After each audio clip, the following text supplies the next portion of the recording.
Hi guys, welcome to your channel Barnwal Tutorials. Here I am Vikas Kumar Barnwal. You are watching top 10 daily current affairs, which is very important for the all competitive examinations, especially Railway Group D, NTPC, State PCSC, and all banking examinations. So friends, let's start our current affairs before we know the some important news of our country. So let's see what are the current news because there is lot of knowledge to discuss with you. So let's see. तो जानते हैं कि इसरो ने Shukrayaan mission में शामिल होगा Sweden को शामिल किया गया है। शुक्रयान का शुभारंभ साल 2024 में से 26 के बीच किया जाएगा। चंद्रयान मिशन में भी स्वीडन ने इसरो का किया था सहयोग। इसके साथ ही भारत ने यूएन में पाक के जुट को बेनकाब किया। चक्रवात तूफान निवार ने तबाही मचाते हुए रात को तमिलनाडु और पुडुचेरी के तट पर पहुंचा और विकराल रूप धारण कर लिया है। करीब करीब 120 से 130 किलोमीटर रफ्तार से उसकी हवा चल रही है। इसके साथ ही भारत सरकार जल्द ही national law school of India university द्वारा तैयार की गई रिपोर्ट में कहा है कि तंबाकू निषेध कानून में संशोधन की आवश्यकता है, जिसमें सार्वजनिक स्थानों पर स्मोकिंग जोन को खत्म किया जा सकता है। 2003 में जो कोटपा बनाया गया है तंबाकू नियंत्रण कानून में उसमें कई खामियां हैं, उसमें सुधार करने की संशोधन करने की आवश्यकता है। इस तरह से भारत सरकार के द्वारा कहा गया है, तो जल्द ही इसमें सुधार किया जाएगा, सुधार देखने को मिलेगा। उसके साथ ही पीठासीन अधिकारियों की जो सम्मेलन की गई है, मैं इसके बारे में आगे विस्तार से डिस्कस करूंगा। उसके लिए आप 2 से 5 मिनट आप धैर्य रखें। पीठासीन अधिकारियों के बारे में जो भी प्रधानमंत्री राष्ट्रपति के द्वारा जो भी बताया गया, स्टेटमेंट दिया गया है, जो भी कार्यक्रम में हुआ, मैं इसके बारे में विस्तार से बताऊँगा। इससे एक इम्पॉर्टेंट सवाल निकलने वाला है एग्जाम के लिहाज से। तो आगे चलते हैं, देखते हैं आज के क्लास में क्या है खास। तो सबसे पहले आज का इतिहास जो काफ़ी इम्पोर्टेंट होता है। आज का इतिहास से जुड़े हुए 4 से 5 सवाल रहते हैं जो काफ़ी इम्पोर्टेंट होते हैं। उसके बाद question of the day, thoughts of the day और विज्ञान से जुड़ी हुई कुछ जानकारियाँ दी जाती है। तो लेट्स सी, चलते हैं।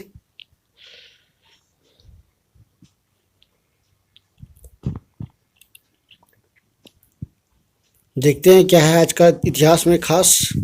ये 4 चुनिंदा क्लास में स्पेशल कंटेंट आपको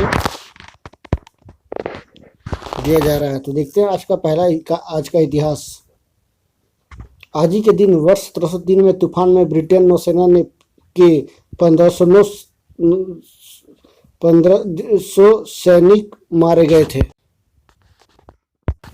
तो 1500 नौसैनिक मारे गए थे।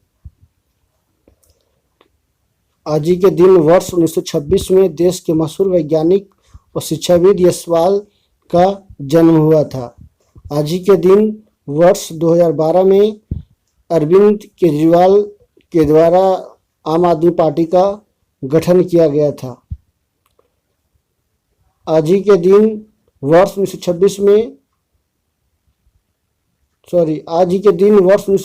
में महान क्रिकेटर डॉन ब्रैडमैन ने प्रथम श्रेणी क्रिकेट में 10,000 रन पूरे किए थे। आज ही के दिन वर्ष 2001 में नेपाल में माओवादी हमले के कारण देश में यानी नेपाल में आपातकाल लागू किया गया था। आज ही के दिन वर्ष 2014 में प्रसिद्ध इतिहासकार तपन राय चौधरी का निधन हुआ था। आगे देखते हैं क्वेश्चन ऑफ द डे में। तो जानेंगे क्वेश्चन ऑफ द डे में काफ़ी इंपॉर्टेंट सवाल। केंद्रीय कैबिनेट ने Lakshmi Vilas bank private limited को डीबीएस बैंक इंडिया लिमिटेड यानी डीबीआईएल में विलय करने की मंजूरी दे दी है। प्रधानमंत्री नरेंद्र मोदी की अध्यक्षता में कैबिनेट ने कई और फैसले पर मुहर लगाई है।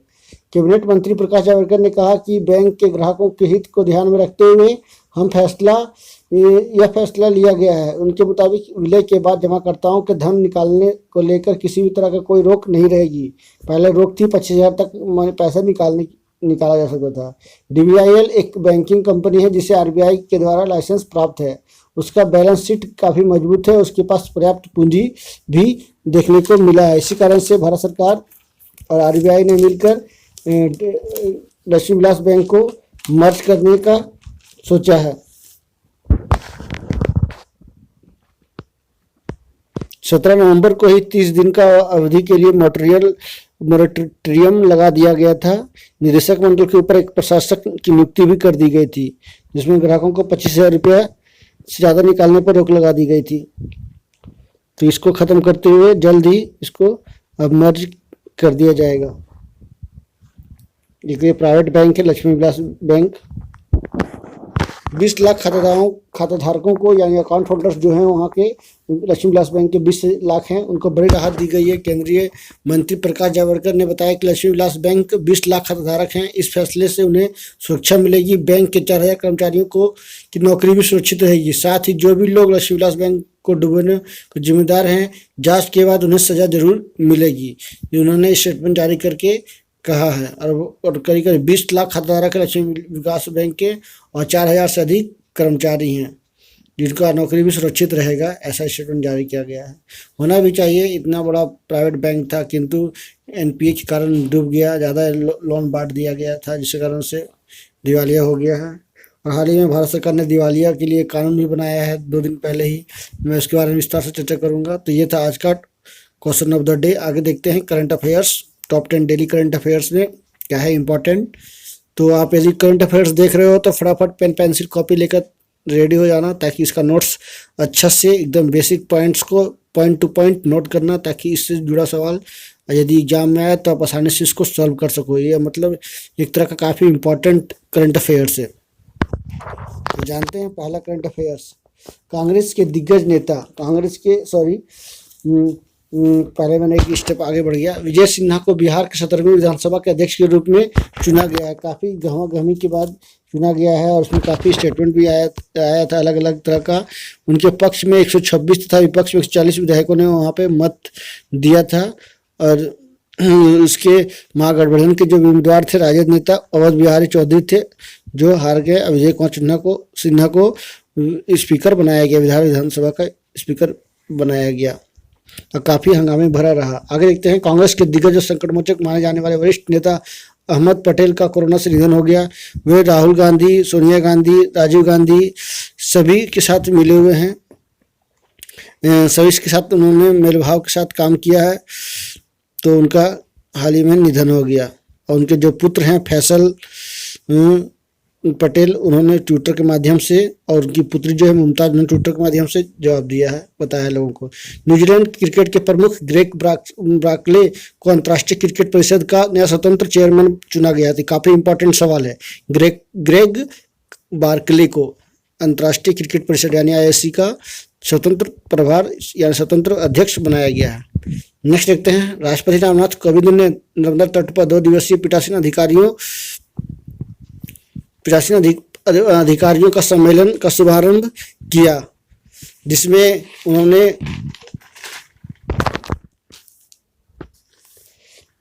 सभी कर्मचारियों को, उसमें राष्ट्रपति, राज्यपाल, केंद्रीय जितने भी कर्मचारी हैं सभी उसमें भाग लिए थे।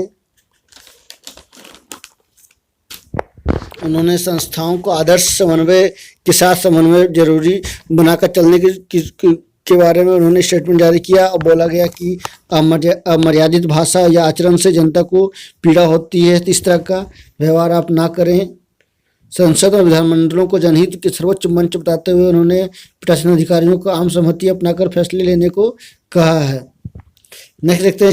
चक्रवाती तूफान निवार ने तमिलनाडु और पुडुचेरी के तट से टकराया, जिससे काफ़ी नुकसान हुआ है तमिलनाडु को, पुडुचेरी को। वो लगभग 120 से 130 किलोमीटर प्रति घंटा की रफ्तार से बढ़ रहा था, और जो लगातार बढ़कर 145 किलोमीटर तक प्रति घंटा तक पहुंच गया। तो ये देखिए पीठासीन पदाधिकारियों से जुड़ी कुछ और जानकारियां। सम्मेलन में देश के 28 राज्यों की विधानसभाओं के अध्यक्ष, उपराष्ट्रपति, लोकसभा और राज्यसभा के सभापति उपस्थित थे। सरदार वल्लभ भाई पटेल को श्रद्धांजलि भी दी गई। रामनाथ कोविंद ने बुधवार को केवड़िया में आयोजित 80वें 2 दिवसीय अखिल भारतीय पीठासीन पदाधिकारी का उद्घाटन करने के बाद संबोधित कर रहे थे। स्टैच्यू ऑफ यूनिटी के पास आयोजन इस सम्मेलन में देश के 28 राज्यों के विधानसभाओं अध्यक्ष, लोकसभा, राज्यसभा के अधिकारी शामिल हुए। गुजरात पहुंचने पर राज्यपाल आचार्य देवव्रत, राज्य के सीएम विजय भाई लक्ष्मी रूपाणी ने राष्ट्रपति रामनाथ कोविंद का स्वागत किया। कार्यक्रम के बाद राष्ट्रपति कोविंद केवड़िया में स्टैच्यू ऑफ यूनिटी भी गए और सरदार वल्लभ भाई पटेल को श्रद्धांजलि अर्पित की। उन्होंने कहा कि यह बहुत प्रसन्नता का विषय है कि यह सम्मेलन सरदार वल्लभ भाई पटेल की प्रतिमा का सानिध्य में हो रहा है। उनकी यह प्रतिमा विश्व सबसे ऊंची प्रतिमा है। यह हम सभी देशवासियों के लिए गौरव की बात है। तो इस तरह से उन्होंने उद्घाटन के साथ अपना भाषण को दिया और अधिकारियों से अच्छे तालमेल के साथ काम करने को लिए प्रेरित किया। आगे देखते हैं, भारत में सिंगापुर और थाईलैंड की नौसेना के साथ अरब सागर में सीटमैक्स 20 नौसैनिक अभ्यास किया गया। इससे पहले भारत, जापान, अमेरिका और ऑस्ट्रेलिया ने मालाबार नौसैनिक अभ्यास भी किया था। प्रधानमंत्री नरेंद्र मोदी ने बेंगलुरु कर सम्मेलन का 23वां संस्करण लॉन्च किया है, जिसमें कर से जुड़े हुए तो जो भी जानकारियां हैं उनको दी गई, और कर जो टैक्स रिटर्न फाइल जो ITR फाइल किया जाता है उसका फॉर्म जो होता है ITR फॉर्म, उसको सरल, पारदर्शी, ट्रांसपेरेंट बनाने की कोशिश की गई। और जो भी रिफंड होते हैं लगभग 1 लाख करोड़ से अधिक टैक्स पेयर को पैसे रिफंड किया गया जो एडवांस में पे किए थे। नेक्स्ट देखते हैं, आंध्र प्रदेश में 12 दिवसीय तुंग प्रभा पुष्करालू त्यौहार की शुरुआत की गई, जो स्थानीय स्तर पे किया जाता है इस त्यौहार को। इस तरह का सवाल पूछना लाजमी है परीक्षाओं में कि हाल ही में आंध्र प्रदेश में कौन सा त्यौहार मनाया गया 12 दिवसीय, तो तुंगभद्रा पुष्करालू त्यौहार मनाया गया।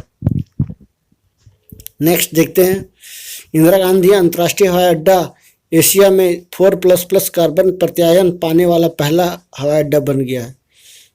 तो काफ़ी एक अच्छी बात है कि लगातार वहाँ पे कार्बन विसर्जन को कम किया जा रहा है। सोलर लाइट पे ज़्यादा डिपेंड किया जा रहा है, सोलर एनर्जी पे ज़्यादा डिपेंडेंट किया गया है।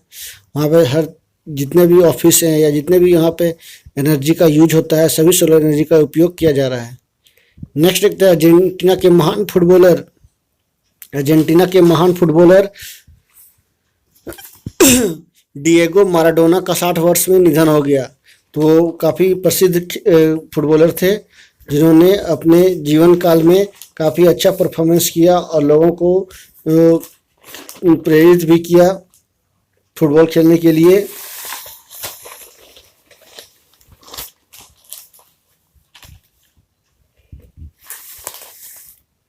तो जिनका निधन हो गया।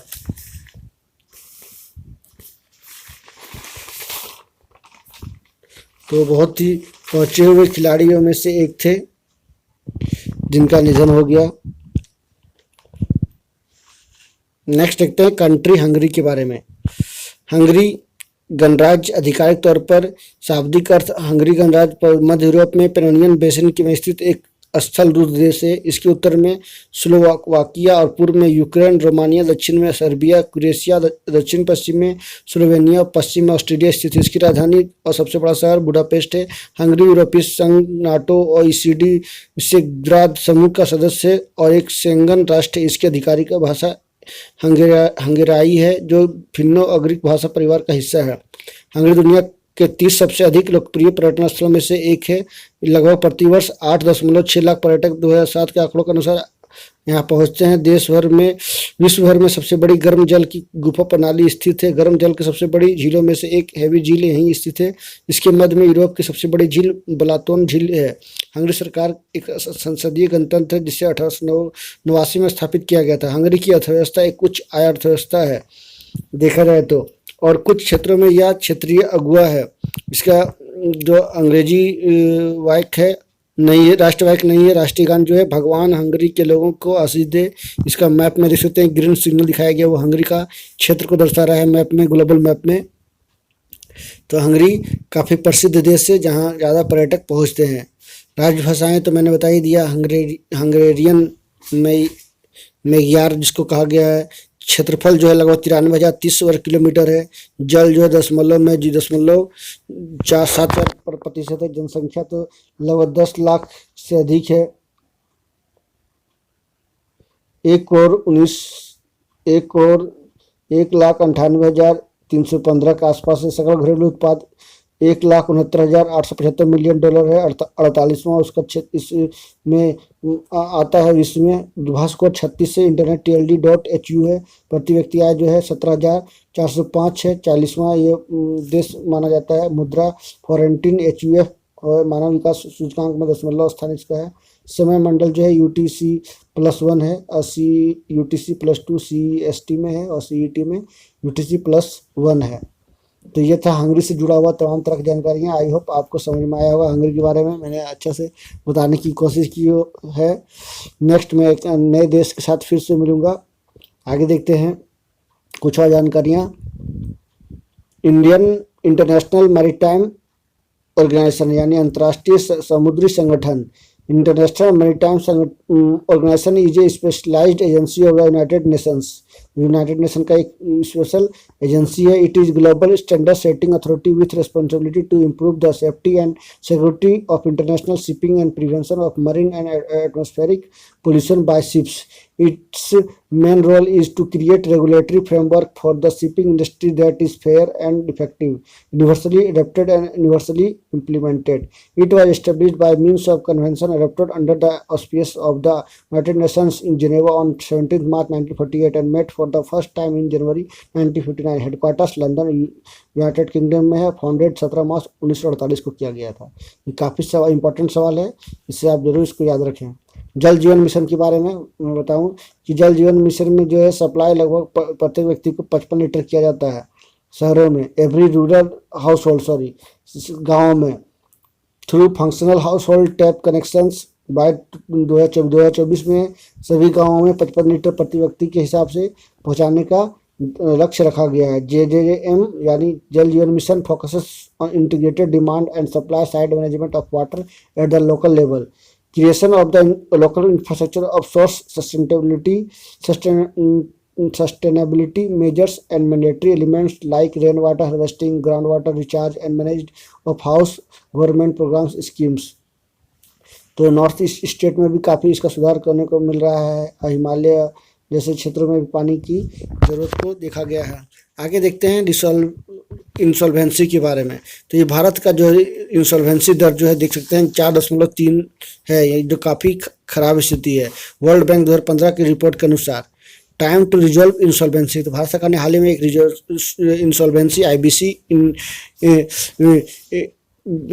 कोड जारी किया गया है, इंसॉल्वेंसी एंड बैंक्रप्सी कोड, जिसमें दिवालिया कानून में सुधार किया गया है। जैसे कोई कंपनी है जो दिवालिया हो गई है किंतु उसके पास लगभग 2000 करोड़ की प्रॉपर्टी है, तो पूरे भारत में, तो एक विशेष क्षेत्र में मान के चलिए गुजरात में उसका 200 करोड़ का प्रॉपर्टी है और वो दिवालिया घोषित किया गया है, तो किसी के द्वारा जो लोन लिया है तो वो कंपनी या संस्था वो प्रॉपर्टी को बेच कर लेना चाहती है। तो पहले ऐसा कानून नहीं था कि वो बेच करके उसको दे लिक्विडेटर जो है, तो लेकिन इस बार कानून बना दिया गया। लेकिन हम लोग आगे देखते हैं कि कितना ये काम करती है, क्या ये कोर्ट इसको मानती है कि नहीं, इसमें कुछ और संशोधन करने की आवश्यकता है। तो देख सकते हैं institution of facilitate resolution of insolvency में कौन कौन सी एजेंसी हैं देखिए, insolvency professionals, insolvency professional agencies, information utilities, adjudicating authorities, insolvency and bankruptcy board. तो ये 5 इनके जो है इंस्टीट्यूशंस हैं इंसॉल्वेंसी के, जो भारत सरकार के द्वारा गठन किया गया है। तो ये हाल ही में इस तरह का दिवालिया कानून पर संशोधन किया गया है, जो काफ़ी इम्पोर्टेंट है। देखा जाए तो जो भी NPO होती है उसको रिकवर करने के लिए अच्छा कानून बनाया गया है। तो दोस्तों आज के क्लास में इतना ही, नेक्स्ट क्लास के साथ फिर मैं मिलूँगा, तब तक के लिए नमस्कार, सबा खैर, धन्यवाद, and please subscribe my channel and press the bell icon for the all kinds of notification. So thank you very much for watching and subscribe. So thank you again.